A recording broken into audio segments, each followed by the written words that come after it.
झारखंड को चाहिए प्रशासनिक तोड़ फोड़ से मुक्ति। शहरों के विकास का सशक्त मास्टर प्लान है बेहद जरूरी। नमस्कार, आजाद सिपाही विशेष में आपका स्वागत है। मैं हूं राकेश सिंह। झारखंड दुनिया का संभवतः अकेला ऐसा प्रदेश है जहां प्रशासनिक तोड़फोड़ सबसे अधिक होती है। स्थापना के 21 साल बाद यदि अतिक्रमण हटाने के नाम पर की गई प्रशासनिक तोड़फोड़ और नए निर्माण की तुलना की जाए तो शायद अतिक्रमण हटाने का काम अधिक हुआ है। एक बार फिर अतिक्रमण हटाने के नाम पर रांची समेत दूसरे शहरों में प्रशासनिक तोड़फोड़ की तैयारी की जाने लगी है। ये कितना अजीब लगता है जब प्रशासन किसी व्यक्ति को बेघर करता है, जबकि भारत का संविधान देश को लोक कल्याणकारी राज्य के रूप में परिभाषित करता है। लेकिन इसका कतई ये मतलब नहीं है कि अतिक्रमण को उचित ठहरा दिया जाना चाहिए, जैसा कि अक्सर राजनीतिक कारणों से होता है। पर अतिक्रमण हटाने के नाम पर बेवजह तोड़-फोड़ करने की जगह किसी विकल्प पर विचार किया जाना चाहिए।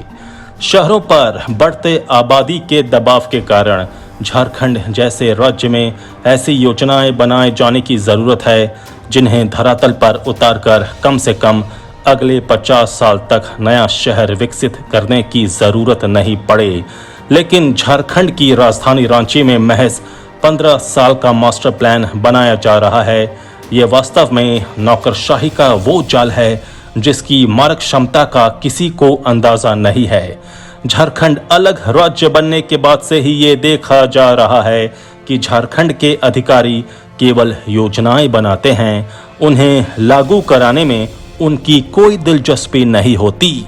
इसलिए यहाँ शहरों का मास्टर प्लान भी दोषपूर्ण है और उसे लागू करने में दिक्कतें आ रही हैं। झारखंड में शहरों के योजनाबद्ध विकास और आबादी के बढ़ते दबाव की चुनौतियों के बीच प्रशासनिक बेपरवाही को रेखांकित करती आजाद सिपाही के विशेष संवाददाता राहुल सिंह की खास रिपोर्ट। 21 साल पहले भारतीय गणतंत्र के राजनीतिक नक्शे पर 28वें राज्य के रूप में उदित झारखंड का यह दुर्भाग्य रहा है कि ये विकास के दौड़ में अपने साथ बने छत्तीसगढ़ और उत्तराखंड के मुकाबले पिछड़ गया है। झारखंड का पिछड़ापन केवल आर्थिक या सामाजिक मोर्चे पर नहीं है, बल्कि सामाजिक और शैक्षणिक मोर्चे पर भी ये राज्य अपेक्षित विकास नहीं कर सका है। खासकर शहरीकरण जैसे गंभीर मुद्दे पर झारखंड में कभी कोई प्रभावी विचार ही नहीं किया गया, जबकि हकीकत ये है कि झारखंड समेत पूरे देश में शहरी विकास की रफ्तार बेहद तेज हो गई है। झारखंड में शहरीकरण की योजना बनाने वाले अधिकारियों की स्थिति ये है कि वे पिछले 21 साल में राजधानी के कांटा टोली और रातू रोड में बनने वाले फ्लाईओवर की योजना को अंतिम रूप नहीं दे सके हैं। बिना किसी मास्टर प्लान के झारखंड के शहरों में तोड़ फोड़ की जा रही है, जिससे स्थिति सुधरने की बजाय बिगड़ रही है। आपको ये जानकर आश्चर्य होगा कि सरकारी आंकड़ों के हिसाब से झारखंड के 100 से अधिक गांव पिछले 21 साल में शहर बन गए हैं। 2001 से 2011 के दशक में झारखंड के जिलों में शहरीकरण की दर 32.36% रही। बाद के दशक में भी झारखंड की शहरी आबादी में काफी बढ़ोतरी हुई है। 2011 की जनगणना में झारखंड की 72.38% स्लम आबादी अकेले क्लास 1 शहरों में निवास करती दिखाई गई है। रांची शहर में झुग्गियों में रहने वाले लोग सबसे अधिक 19.92% हैं। इसके अलावा झारखंड सरकार के रिकॉर्ड में दर्ज 109 गांव शहर हो गए हैं।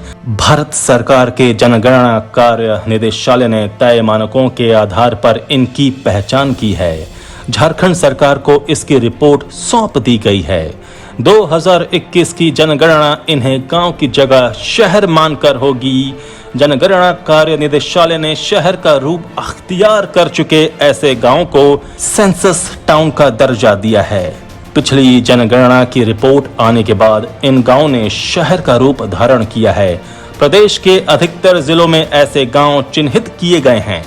राज्य सरकार को भी अब ऐसे गांवों के लिए शहरी विकास के पैमाने पर ही पहल करनी होगी।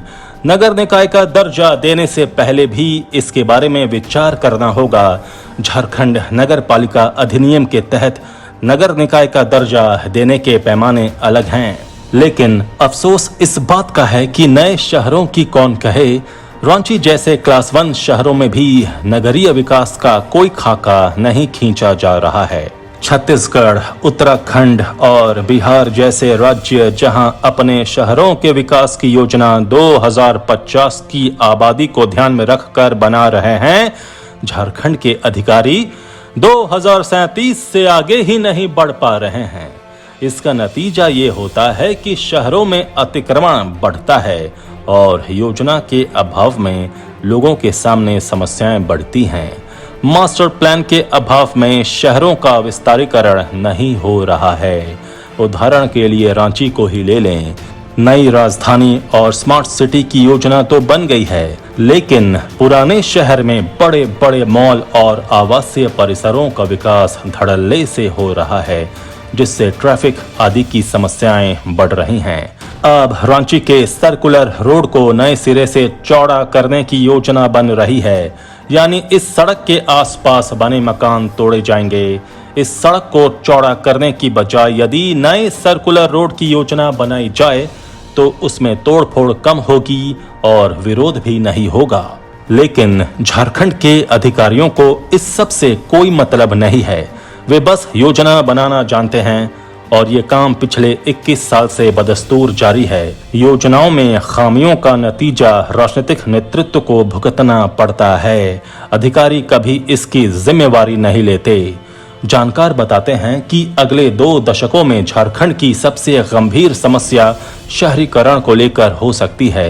विशेषज्ञ अनुमान लगा रहे हैं कि ग्रामीण क्षेत्रों से शहरों की तरफ इतनी बड़ी तादाद में लोग पलायन कर रहे हैं कि 2030 तक देश की आधी से ज्यादा आबादी शहरों में रहेगी। इस शहरीकरण के लिए झारखंड की कोई तैयारी नहीं है। विशेषज्ञों के अनुसार इस तरफ इसलिए ध्यान नहीं दिया जा रहा है क्योंकि आज भी ये माना जाता है कि ये कृषि प्रधान प्रदेश है, इसलिए यहाँ ग्रामीण विकास पर अधिक ध्यान दिया जाता है और शहरी समस्याओं की कम। लेकिन अब इससे काम नहीं चलने वाला है। झारखंड के बड़े शहरों को ऐसे मास्टर प्लान की जरूरत है जिस पर काम कर शहरों को अगले 50 साल के लिए विकसित किया जा सके। इतना ही नहीं, योजना के अभाव में अतिक्रमण हटाने या सड़क चौड़ीकरण के नाम पर होने वाली अनावश्यक तोड़फोड़ से भी मुक्ति जरूरी है। आजाद सिपाही के विशेष में अभी इतना ही। आप हमारे इस YouTube चैनल को जरूर सब्सक्राइब करें। आप हमारे Facebook पेज को भी जरूर लाइक और फॉलो करें। धन्यवाद।